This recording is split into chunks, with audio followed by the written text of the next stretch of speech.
When Mallory Franklin won her silver medal at the Tokyo Olympics in the summer, she was arguably more in the spotlight than at any time before in her life. But the canoe slalom paddler has every right to be recognised. In 2018, she became Britain's most successful female canoeist, and she is a former C1 European and World Cup champion. She followed up that Tokyo silver medal with a K1 World Cup silver medal at the start of September. Behind the scenes, however, she is a real perfectionist, and that can sometimes be a detriment to how much pressure you put on yourself and the anxiety that goes with it.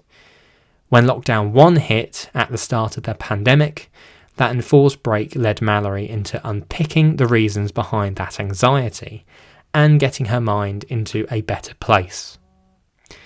Much of this episode is focused on the mental side, as Mallory takes us through her journey to appreciating and being in the moment, as well as learning to separate self-worth from her performance. She also tells us about the equality journey that Women's C1 has come on, as well as the importance of sport as a whole and what it has done for her.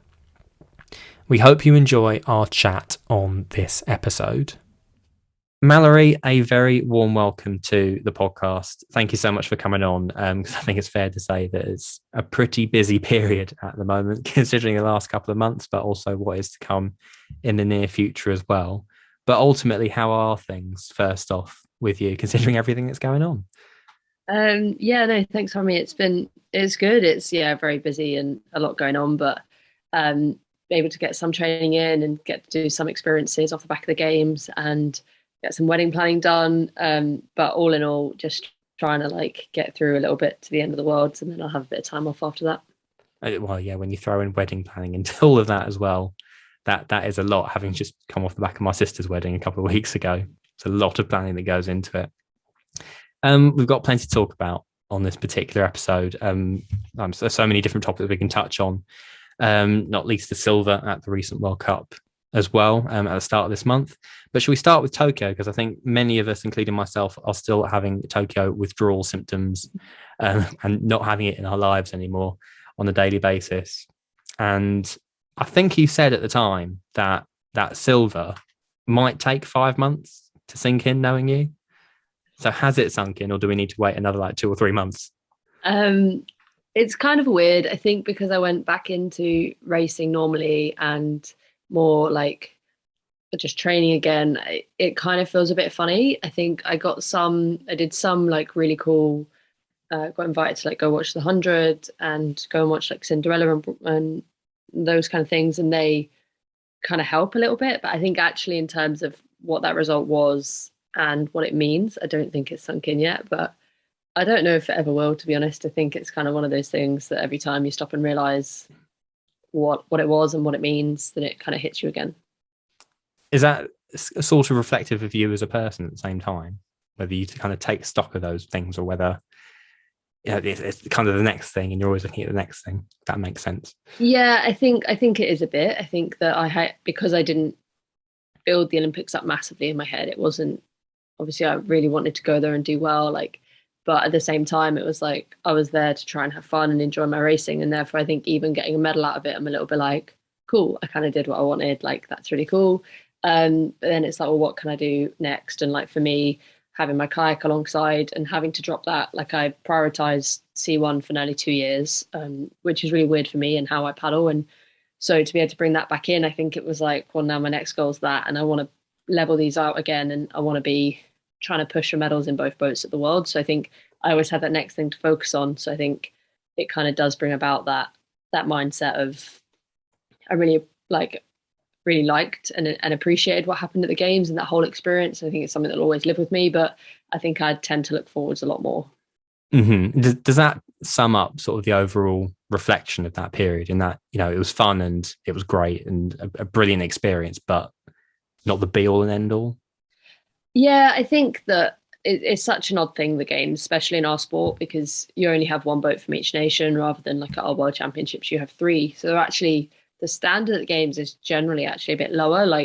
to do well is easier in the sense of who you're competing against, but it's harder in the sense of the environment that is the games and the media attention and that side. And I think therefore I was kind of aware going into it that I could be in really good shape, I could feel really positive, but one little thing might happen and it might mean that I don't achieve. And that's not necessarily my fault. Like it's not really a judgment on me. It's just what might happen in those moments. And therefore I think like there's an element of you have to just be kind of, you can't build it up to be this massive, like this humongous thing that means everything, because otherwise like you lose that stability afterwards. And for me it was really, really important to just try and be able to take it in my stride and not build it up too much. But it's probably a bit easier when you come away having done well to be able to deal with that kind of situation, but it's a bit like that, I think. Yeah, definitely. And then, like I say, we touched on it, the K1 silver at the start of September in the World Cup in Spain. Was that essentially that reset and then going again? And you touched on the kayaking and kind of, switching that focus back a little bit, and whether it's kind of the start of another chapter.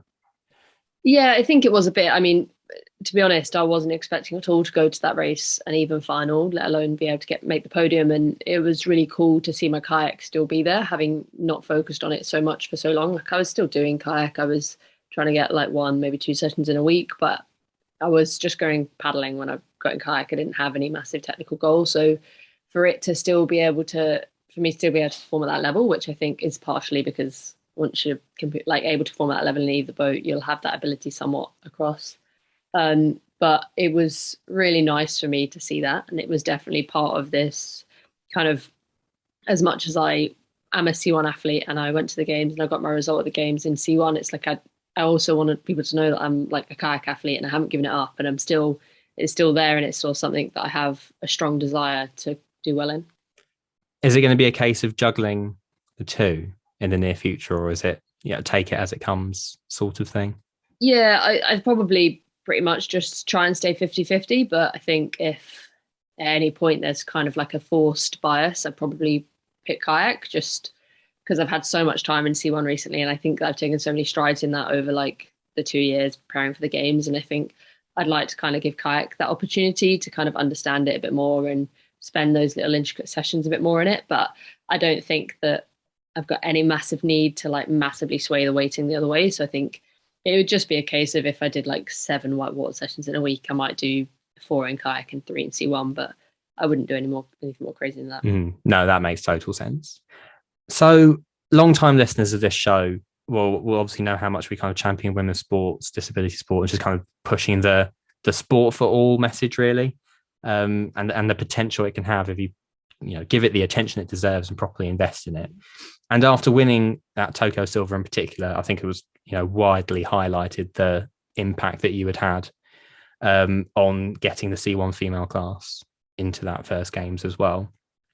Can you sum up that journey to get it to that point? That's a really big question, but I suppose where it was to where it is now and where it can go in the future. Yeah, so it's definitely something that I don't think I've necessarily been that present in the process of. I've obviously been physically present, but in terms of noticing like the steps that necessarily happened, I wasn't necessarily as obviously engaged in them. I think I was just there being like, well, these opportunities, like it makes sense. Like, why wouldn't we be in the World Championships? Why wouldn't we be able to do the same things as everyone else? And therefore it was just something that seemed right, and it going into the games was part of that process. But I mean, I personally, like, I paddled C1 before there was a women's class. When I was younger, I had to stop doing it because I had an injury in my knee that prevented me from doing C1. But it was always kind of, in my view, it was like, well, it's just a different boat. There's no reason why women can't do it. And so I probably did it a bit when I was younger. And then it kind of started to get introduced anyway. And I probably picked it up straight away again. And I think that inevitably it started off as a little bit of a joke class, people might say. Like, you had pretty young girls in general trying to do something that required quite a lot of strength and quite a lot of technical ability. And there were girls that were definitely capable of it at that age. Like, that is just how it was. But at the same time, there wasn't the depth. But you wouldn't expect there to be a depth in a brand new class. Like, if you go back like 30-40 years, whatever it is, to the start of the kayak disciplines and the men's C1, like, there would be the same level of like the drop off to make finals is quite high. Like you can get medals with like bad runs. That's just what would happen. Like it seemed ridiculous to ever expect that to be different. But I think kind of over the years you've seen that standard progress massively, and definitely like our final at the games was probably the most competitive final there was. So there was definitely good runs in other class, but in terms of being able to make the podium, you had to be doing a very high quality run. And that was cool to see. And I was really proud to be a part of that group and be a part of that like message that was just like there were people that thought we didn't belong there and the standard wasn't good enough. And actually to come out of it being realistically the most competitive class and doing runs that were like Jess, who won gold, like her run would have been up there with the C1 men. And that's amazing to see. And it's so good for us in our sport and like us as a discipline to just be like, no, we are here and this is a thing. And I think it shows what the determination of all those girls over that time and just all the girls that put themselves in the positions to go and try things. Yeah, absolutely. And having watched that final, I mean, it was pretty clear how competitive it was. And that it almost touches on something that I keep me and others bang on about in relation to a lot of women's sports, in that you take, say, football, for example, and it being banned for 50 years. And the negative reactions to it are always saying it's not up to the standard that, you know, you're used to seeing on TV, but it needs that time. It needs that time to catch up. And I imagine that's very much a similar story about, you know, as much as people want to push the level and the competitiveness, also trying to have that patience alongside it at the same time. That kind of sums up a similar type of journey that C1's on. Yeah, I think definitely it's kind of I had a really weird recollection of a similar thing. Like we do like sprint, like we do like this, we call it speed endurance, but it's basically like short sprints as like part of our training to try and like gain speed and endure it. But like I was thinking about it at the kind of times that girls are pushing, and it's like for us we're trying to push like into a 6 second 20-meter sprint or whatever, and the guys are kind of pushing towards 5. But actually I remember like a few years ago the guys were trying to push towards the 6, and in the class in general, even if you just took the big like football, if you actually went back a few years in the standard they were playing at, the women now are probably not far off that standard. They're actually ahead of the curve of that. It's just you need to give it time to level off a little bit and let them catch up with the like little nuances of the sport and those kind of things. Exactly. I mean, you look at the sort of the trajectory in that time compared to, say, what men's sport has done in a greater period of time, and the acceleration I think is clear for all. Do you feel like a pioneer? That word's been used a lot. I kind of want to say no. I'd like to kind of consider myself quite a champion for the sport and someone that will always push for kids to get involved and enjoy sport. I'd like them to do slalom, but it's not something I necessarily push. Sports taught me so much, and being a part of sport has allowed me to grow massively as a person. And I think that's definitely something that I heavily encourage. But in terms of actually being a pioneer, it's a bit of a funny thing for me. I almost like to consider myself one, but I don't think you can call yourself one, if that makes sense. It's what I'd like to strive to be, but I don't think I can necessarily say I am. At the same time, seeing some of the reactions of some of the people that some of the young athletes that I know and how they react, then I can see that kind of mindset. Yeah, no, I totally get that. You kind of want to leave that to others to decide rather than yourself. But I mean, considering what you have done in your career, we talk about medals and 2018 becoming GB's most successful female canoeist. That must make you proud at the same time, even if you don't want to call yourself a pioneer. Yeah, obviously. I think it's such a funny thing. Like, I had absolutely no idea of that. It wasn't something I've been paying attention to. And then end of 2018, everyone started saying it, and I was like, I didn't actually realize that. It's really cool. But I think it's kind of one of those things I'm a bit like, right, yeah, I'm still going to carry on trying to get more medals. Like, it's definitely nothing to like settle in, but it's cool to be up there, and it's cool to kind of have that history and have had the experiences that I've had in my sport. Absolutely. And moving on, and kind of this touches on the athlete mindset type of things, because it's always something that I think amazes me and plenty of others when we watch people like yourself just doing what you do. And again, kind of doing some background reading and seeing how you had, I suppose, struggled to stay in the moment before in the past, and maybe kind of learning how to deal with being okay. with the unpredictability of sport and whatever might happen on any given competition day. How has that journey gone for you and kind of working on that? Because I think, or did I also read that the sort of lockdown pandemic period, there was a lot of emphasis on trying to work on that and kind of develop that side of things? Yeah, so it kind of came about a little bit with lockdown happening and all of our races getting cancelled and not being able to travel on that side, and actually realizing that was kind of a relief for me, the idea of not having to go to a race and not having to go through like the emotional stress of that period, and actually realizing how stressful I found racing. As much as I enjoy it and it's something that I don't think I'd ever not put myself in who I am, but actually the amount of energy and time that goes into me trying to balance my headspace over that time is quite high.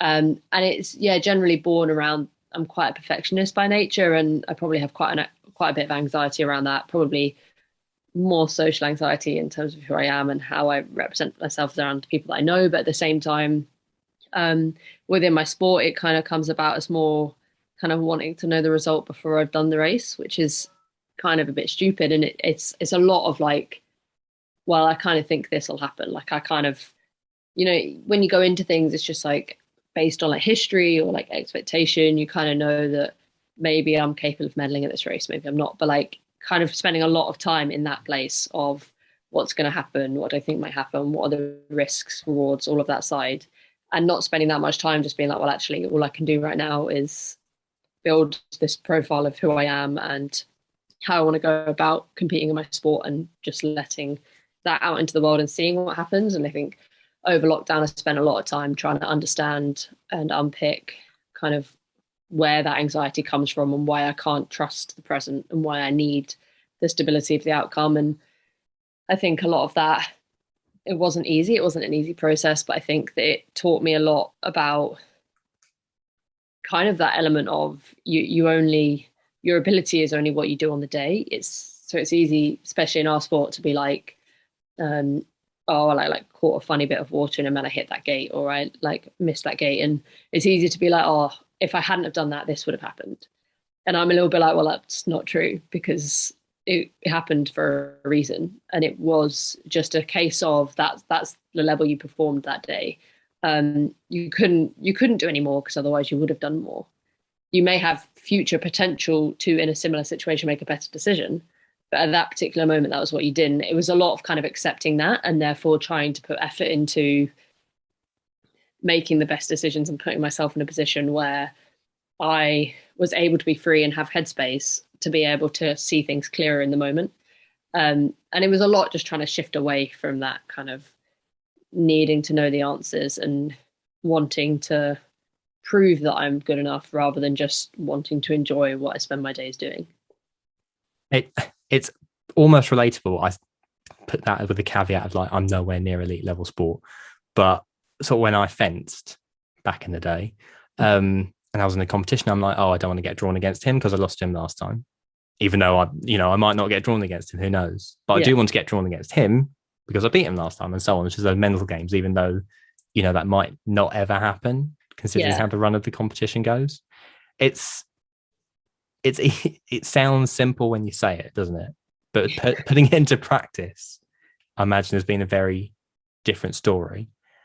Yeah, I think mostly for me around not using, I'm quite analytical, and I do a lot of focusing on kind of like, so at the World Championships, Olympic selection, I messed up a lot of things, but I messed up a move in my C1 final, semi-final, and it was a move that I spent a lot of time obsessing about in training. And therefore, when I got to racing, it was, I was so nervous about it. I didn't have a clue what I was doing. In my mind, I was like, well, 30% of the time I did it well, 30% of the time I did it terribly. And then kind of this middle ground was like average. And I'd end up focusing a lot more on the negative side than the positive side. And it's like, well, actually, there's probably more than 50% that were like good, and I'd get away with in a race. But I was drawn into this kind of 30% that was dreadful. And it was a lot about just accepting that that's not helpful, when actually all that's going to do is put me in a place where I can't attack the move with the best intentions. And I think that's generally then true if you like expand that out to a race or a year. Like it's, if you obsess over the possibility, even if you've got previous history that you're like, actually, I've never managed this move well, or it's just not going to happen. Obsessing about that isn't going to make it more likely that it does happen well next time. It probably makes it more likely it's going to happen badly again. And kind of drawing out of that place and trusting strengths and trusting who I am, and that at the end of the day, it's not, that doesn't define who I am. It's, I have no, that doesn't define my worth. That's not at all it. So then it's like, well, if I come into it like level-headed and confident and trusting myself and trusting that I'm going to make the decision that I think is right in the moment, then that's all I can do. And that gives you a bit more headspace and clarity in those moments. And is that almost like I suppose something that comes along with being the perfectionist? Is that you do automatically get drawn to the negative side, aren't yeah, you? definitely. And I think that it's twofold. I think it's the element of like not being able to see when things are good. And I really struggled in lead into the games, was probably the main time where we hadn't had that much racing. I hadn't been able to see really what my potential was. Like I'd raced 3 races and I completely bombed all 3 finals I made. Like just I winning qualifications, high up in semis. So like logically it's like, well, you just didn't perform in finals, it doesn't mean that you're slow or you're rubbish. But in my brain I was like, my last races I've come like, actually this is going to sound a bit dramatic because I came like 4th, but like I didn't do good runs. I didn't come out of them feeling happy with how I paddled. I felt like I'd lost control and I didn't know what I was doing. And therefore going into the games, I'm like, I don't know how to trust what I think I know, because it doesn't feel like it's good enough. I want to understand how to make this better. And then at the same time, everything's like, every little thing that goes wrong, it's like you end up mining into that so much about trying to understand it and get on top of it. And it's like, actually, it's completely irrelevant, especially in our sport, because the water changes so much that all you can do is focus on having good intentions to your paddling and having an understanding of, I want to get from here to there.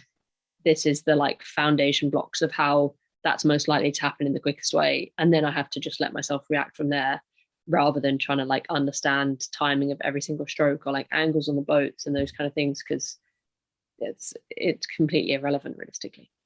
Yeah, I like that point with the, as long as you have the good intentions, then that can go a long way. And I suppose unwrapping or maybe separating that side of things with the self-worth side of things as well. So I think Lizzie Simmons, former swimmer, is someone who speaks so brilliantly on it as well, about how she like wrapped up her self-worth in the results she got in the pool. Sounds kind of similar, where you try to really work on separating those two things. Yeah, I think that it's so common as an athlete to kind of get caught up in believing that your self-worth and who you are is an athlete. And in some ways it's because it is. Like I spend 24/7 focused on trying to be the best athlete that I can be. And my diet is like controlled by some extent by the fact I'm an athlete. My day-to-day life, where I live, all of these elements are because I'm an athlete and I've had results that allow me to keep paddling. And therefore, to some extent, when you get in a situation where it's like, well, I don't know, I might lose funding without it. And those kind of that weigh on every athlete that's on funding, I think, even if you're someone where it's like, well, of course you're going to make funding, what are you talking about? You're still someone that's like, well, I still need to make funding, otherwise my life's a little bit all over the place. And therefore, you end up a little bit kind of automatically winding the two together, because your life and how you live your life is based on how good you are at what you do. And it's really hard to separate the two and have the belief and understanding and trust that if those things didn't go well, and if you started to not perform as you might like, and you start to lose those things, that doesn't make you any less of a person. But it is hard when sometimes access to those things allows you to be a better person as well. Yeah, exactly. Does it partly emphasize the importance of breaks as well, when you think of the enforced break that everyone went through when the pandemic first kicked off? And yeah, I think so. Yeah, I suppose I liken that to, say, what Naomi Osaka and Simone Biles have been talking about, and Ben Stokes at the moment as well, and taking that enforced break for yourself when you know things aren't quite happening for you, and when you know you're in a bad place, And does it feel like we're gradually starting to accept that side of things a bit more too? Yeah, I think it's starting to become more obviously there in the public image, and people understanding that an athlete, although it's a 24/7 role, it can't always be, you can't be, no one that can do a job literally 24/7. No one does. Even when you work in offices or at high paid jobs in business or whatever, you still have those holidays, you still need that time off. And it's the exact same when you're an athlete, because we literally, we can't switch off at the end of the day. That isn't really possible. So I think it's definitely important. I think a lot of people that had to go through lockdown, although I think most people or a high proportion of people struggled with losing access to kind of their mental security a little bit around being able to train and what they actually did with their lives, and the fact that it was training and that was what they did. And kind of having that enforced time to just be able to take a break and be like, right, okay, actually, what am I doing? What do I want to be doing? Is there other things in my life that I like? And having that time to go through that process, I think was really important. And I think definitely, like off the back of the games, I mean, I trained a bit, but that was kind of more for me, my like physical and mental health anyway, rather than the fact I'm an athlete, if that makes sense. But I definitely had a bit of headspace from racing and training and being on the water, just to allow myself to be like, okay, actually, what do I want to do next? Do I want to go race? Do I want more time off? And it actually gives you just that little bit of space to go through that process. Definitely. How much do you think you've grown in that period as well? Because I think everyone's probably reflected on various things at some stage, and it's made, for me anyway, it's made me realize certain things that I probably took for granted beforehand. Yeah, I think, well, I'm probably I'd probably say that in generally everyone grows over time massively, and certain situations can force that more than others. Like for me, the games massively helped me in my social anxiety and understanding that environment. And I think I grew loads over that period, even though it was like a month. It was, and I wouldn't even say it was a month. I'd say it was the week and a bit I was in the village.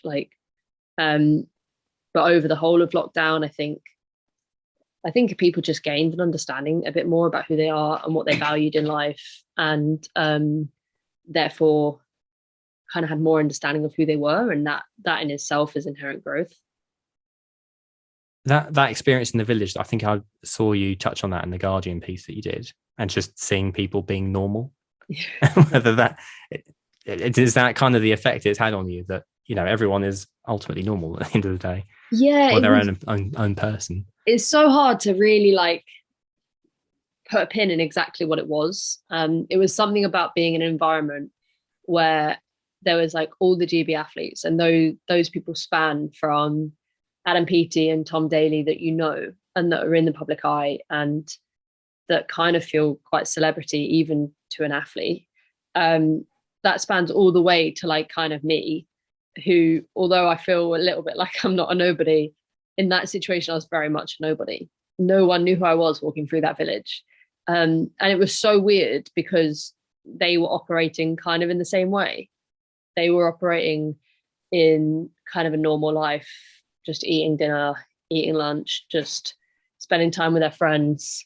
And it kind of hit me how much it's like the media and kind of the public, but I think it will always happen, kind of build these people up to be like special and different, and that they're these amazingly different people, and actually being in that environment and realizing literally all they really cared about was everything that I cared about, which is trying to put myself in a position to be able to perform and enjoy my life and enjoy my racing.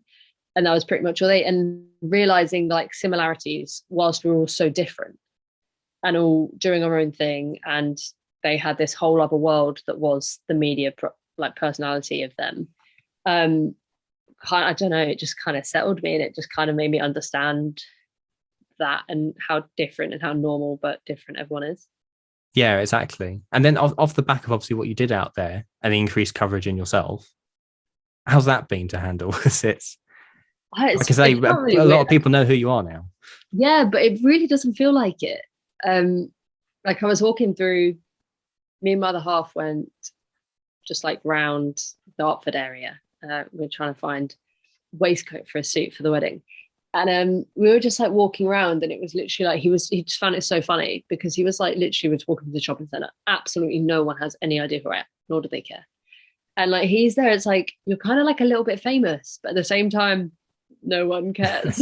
And it's like that's kind of how it feels. It's like there's in some environments and in some places, I am reasonably well known, but at the same time, I'm like really not. And it's kind of a bit weird, but it's nice. It's nice to be recognized, I guess, in the environments that I probably care a bit more about, like within the sporting community and kind of that kind of element rather than necessarily a random shopping centre in London. But at the same time, it's like, it's kind of nice to have that anonymity still as well. Yeah, exactly. I suppose the last thing you want when you're shopping around for a waistcoat is just getting bombarded with people saying hi. Kind of moving on, and this is touching on more the wider sports side of things and the importance of sport, because again, we don't run a sports podcast without being fans of it and shouting about it every now and again. Can you sum up how important sport is to you?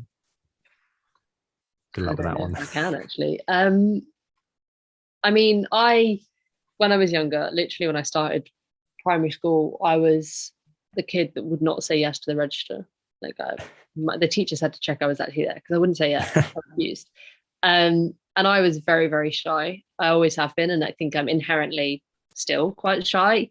But kind of through being involved in sport, being kind of forced into, in some ways, a platform of even just within slalom, of going like the minute you're part of a sport and you're in a situation where you want to improve at something, and then you take the steps into going away with the GB teams and being in a situation where you're in this whole new environment, and even just being part of the GB squad and all those elements, and having that thing that I really wanted allowed me to move through a lot of those environments and put me in places where I kind of just was able to find out more about myself, and have a bit of an understanding about why I worked the way I worked, how my brain worked in certain situations. And I think especially my coach, Craig Morris, is a massive part of that. Like I've been working with him for like, this is going to be a bit of a guess, but like 9 years.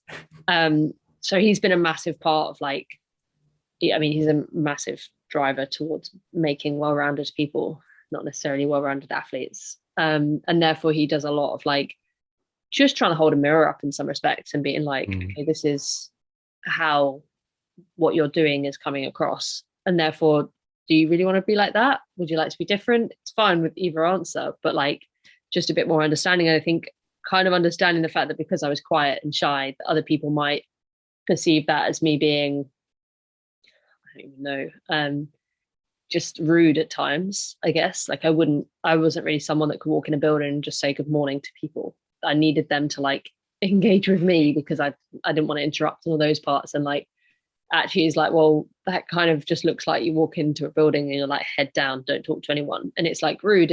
And sport has taught me a lot about being able to take the perspective away from situations and have an understanding of how other people might view things, how other people might be feeling, and how that might be affecting their interactions.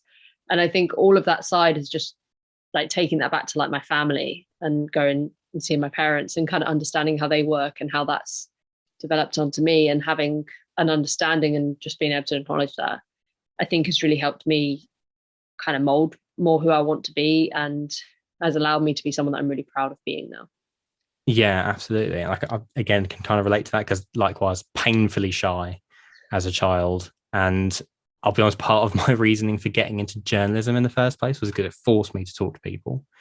And you grow off the back of that when you realize actually it's not as scary as you think it is. Still pretty scary. Then, yeah, there are some times where, you know, I worry about the reaction I might get. But by and large, again, it's like growing as a person. Did that play on your mind? Because it did for me, being the shy person that I was, because it always got brought up. And then, you know, I look at journalism and the sports side of things, it's kind of made me who I am. Yeah, I think that there's an element of kind of people are aware that I'm quiet and shy, and like the idea of like going into the games, and specifically the way that our Olympic team ended up being, I was the medal favourite going in. I was the one that people would look at and be like, okay, I want to talk to her because she's quite possibly going to get a medal here. And I kind of knew that, but at the same time, it was a massive part that terrified me. But I think I've really learned over the whole period of the fact that, like, now obviously it gets commented back to me a little bit that I say that I'm terrified of the media and I'm really bad at interviews, and people come back at me like that. I'm like, I mean, it's still kind of true, but I've kind of learned that as long as I can talk about myself, like, in a way that sounds really, really wrong, doesn't it? That's not what I meant. But like, if I'm talking about myself and my sport, my results, then I can just talk freely about that.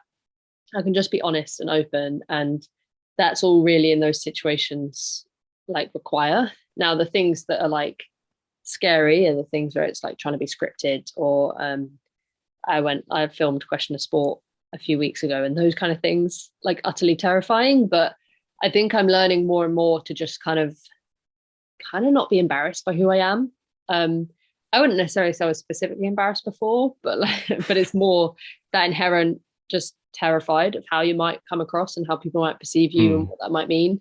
And kind of realizing more and more that it's like, well, I put myself out in the world every day being who I am to the people that I know. Why am I suddenly then terrified of being that person to other people when realistically everyone's, and it's kind of off the back of the games, it's like everyone's different, have different personalities, operate in different ways. But they're either going to accept me for that or they're not. If they slate me about it, that's not really my problem either. Yeah. It's accepting yourself at the end of the day, isn't it? And I always say the world would be an incredibly boring place if everybody was the same. Yeah. So, find be who you are. And being terrified of interviews does not come across, by the way. That's always good. You touched on it before as well, just, how passionate you are about getting people involved in sport, girls in sport as well. And it's something, again, we kind of bang on about, but just how important it is to have that, particularly for young people in their lives at the moment. And we're coming off, 2 days off the back of the Emma Raducanu story, which everyone's been captivated by for obvious reasons, but it sums up just by seeing something, what it can do for people, because 9 million people watch that. And think of all the people that can be inspired. And then it can be the same thing for a sport like yours. People watching your final, think who might want to take it up off the back of that. Yeah, it's so crazy when you actually stop and think about those kind of things. I think for me personally, it's weird because I think I was always so involved in sport. Was like when I was a kid, I never watched it and therefore got more inspired because it more made me competitive. Actually, I probably watched things and I'm like, I think I can do that. I probably really couldn't, but I mean, it was encouraging me to try and to like embrace that kind of competitive element in me. But it is weird, like off the back of the games, I had so many messages from so many different people that seeing me kind of encourage them to like, they wanted their daughters to try it, their children to try it. They wanted to like understand more how they could get involved, and those kind of things are really cool. And it's amazing to be able to put that out there and encourage people. And I think, I think in pretty much everything I do, I just feel the need to just remind people of how much sport can give you and how much it can teach you, and the endless benefits to being involved in sport. And I always, female sport's a massive thing, but for me, just sport, just anyone get involved in sport, no matter your age, no matter who you are, like do something. There's so many different sports out there. Like the majority of people have absolutely no idea what canoe slalom is, and yet there's this massive community as well that do, and realizing the number of people there are in the world, and therefore the number of sports you probably don't even know exist, and therefore there's always going to be a sport that you'll like and that you'll get along with and that can teach you more. Exactly. It can give you so much. Is there anything you'd like to see to try and help grow that, particularly the women's sport side of things, and just trying to put as much of an emphasis on that as possible? I think that it's just like, so Ailey Gibson, who's one of the slalom athletes, 3 or 4 years ago, I think now, kind of began, I guess it's a company, but it isn't really. It's called Slalom Inspires. And I initially was very involved in that, and I will give back to it whenever she wants me to. But it was purely based around the idea of getting girls involved in sport, and from grassroots all the way through to just trying to push like top end girls into understanding more and learning more. And that's become an amazing platform. And I think for me, it's just kind of utilizing what she's created there and trying to take that more places, and with the extra voice that I have on top of hers to be able to me being there and the push that I could have. And when I go into schools, kind of mentioning that those things exist, are probably the big things that I just try and like advocate as much as possible. Yeah, absolutely. And there's so many brilliant organisations, that being one, that are working towards that. Minstrels Foundation, I have to shout about our charity partners, but also Totally Runnable, who we have showcased before, do brilliant things in terms of trying to get people into sport in the first place. Last point, ultimately, what's next for you? I know there's a wedding. Yeah, so really soon next, tomorrow I fly to Bratislava for our World Championships, which is just under 2 weeks away. So that's the first little hurdle to jump through. And then I get home, I'm going to race a few of our domestic races because they were postponed for pretty much forever. So I just feel like I should encourage some participation back at domestic level in our sport. So I'm going to race some of them. And then every other waking second of the day will be wedding planning. And I did a lot of burying my head in the sand about it all before the games, with the excuse that I didn't want to deal with it pre the games. The answer was I just didn't want to deal with it, but I am having to now. So I'm getting through all that and working it all out, but it's a lot. How long have we got roughly to go, is it? We're getting married on the 27th of December. So not that long. No, not that 5 long. days today. No, I mean, like I say, there's a lot to organise, but it will all come good in the end, I'm sure, and that will all be the better for it. Just make sure your outfit arrives more than 2 days before the actual wedding, which is what happened with my one for my sister's wedding, and there were some panicked faces on that Friday, I can tell you. Yeah, that's not the one. Exactly. Thank you so much, Mallory, for coming on to the show. Really enjoyed that, and I think you've raised so many important points as well. Particularly about the getting into sport side of things. It just highlights how vital it is for so many people, us included, but also the mindset side of things. There's a lot people can take away from that, whether you're an elite sport or not. I think there's a lot of transferable lessons there that people can take for themselves. Good luck in Bratislava as well. And with all the other races, I hope you do get a bit of time to lie down at some stage and have a little bit of a break. But thank you so much for coming on. Thank you very much for having me.